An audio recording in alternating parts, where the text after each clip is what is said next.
I've got good news for you. Wonderful service delivery. Patricia de Lille prayed for rain in the Western Cape. And listen, it's raining in the Western Cape.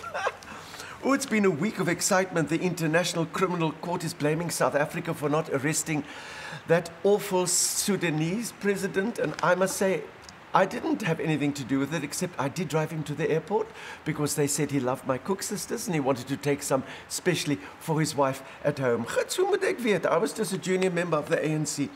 And then, of course, there's been the G20. The G20, my granddaughter said, does that mean 20 Guptas? I said, wie weet my skat? The G20 met in Hamburg. And, of course, President Jacob Zuma was there representing Africa. And my son, Leroy Makoloeli, he, of course, was part of the legal team that went along. And he Skyped us every day and gave us all the news. It was exciting for President Jacob Zuma. He had a very exciting time because, first of all, he had to try and avoid Vladimir Putin, because it seems that the president of Russia wanted his money back because they gave somebody a lot of money so that they could do all our nuclear power stations, which are no longer on the priority list now. At least President Zuma met President Donald Trump.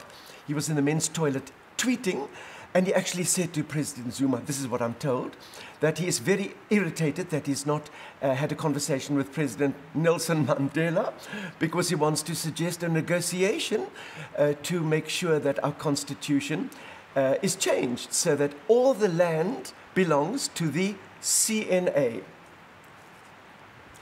And then, of course, President Zuma eventually met the new French President, Macron, except he didn't know who he was because he didn't have a picture of him. He didn't know he was so young.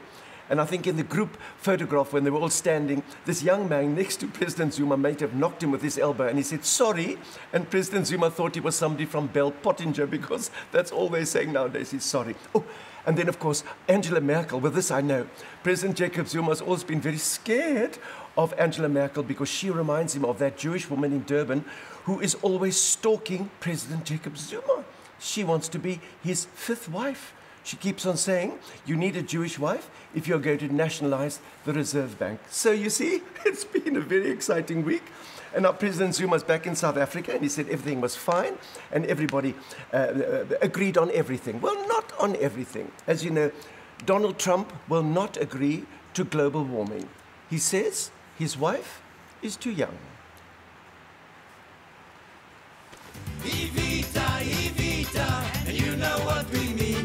Evita, Evita, always on the scene. Evita Bezuidenhout, Evita should be queen.